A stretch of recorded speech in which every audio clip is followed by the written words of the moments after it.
Is a speaker, author, facilitator, and storyteller on a mission to bring greater humanity into business.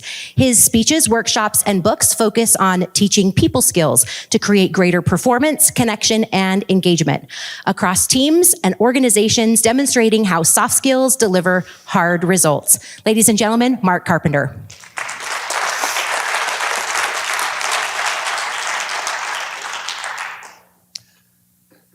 Who do you think you are? Now, in that tone, that question sounds a little challenging, doesn't it? But the question is valid. Who do you think you are? And who do you want to be? A good friend of mine likes to use the phrase, choose it so you don't lose it. And what he means by that is choose who you want to be, particularly in your most difficult moments, or you might lose it.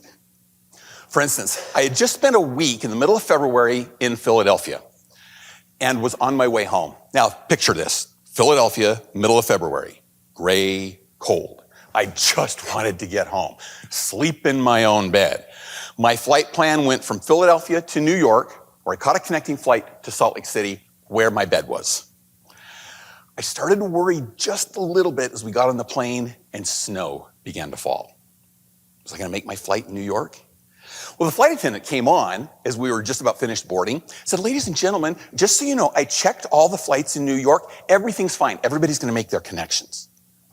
Okay, I took that at face value, but when we started to pull away from the gate and the pilot came on, he said, ladies and gentlemen, we are just about ready for takeoff. Before we get to the runway, we have to make a stop at the de-icing pad.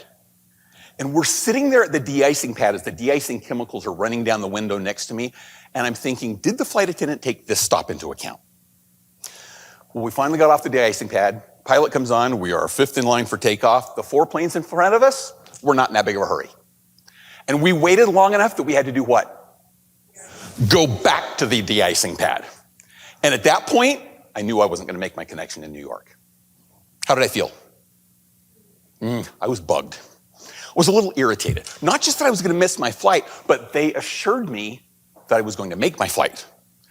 And so how did I spend that trip between Philadelphia and New York? Planning my speech. Planning my grand speech of indignation to let them know at customer service how this airline had wronged me. You don't lie to people like that. I am a frequent flyer, for crying out loud. And I practiced my speech and it was good. I had it ready.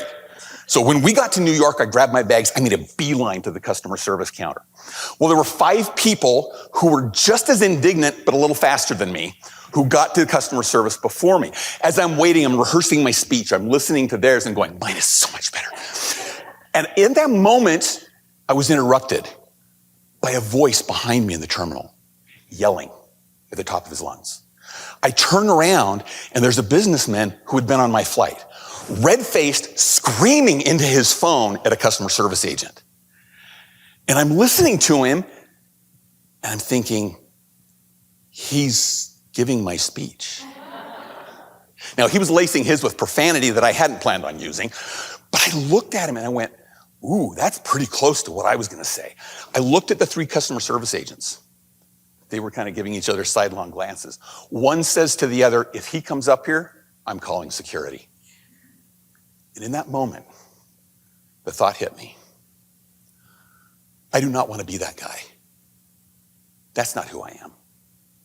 That's not who I want to be. I looked at the 3 customer service agents and I went, they didn't cause my problem. They don't deserve to be treated like that. And so it changed my approach when I got up and I just smiled at the customer service agent and said, tough day? She said, you have no idea. And then she looked at me and says, well, maybe you do. She got me on an overnight flight from New York to Los Angeles that connected the next morning to Salt Lake City. I didn't get to sleep in my own bed. But think about this. If I had given my grand speech of indignation, what flight would I have been on? Likely the same one. But I would have spent that flight regretting who I had started to become by acting that way. Ralph Waldo Emerson said, the only person you are destined to become is the one you decide to be. So I ask you again, who do you think you are? And who do you want to be? I think my friend had it right. Choose it so you don't lose it.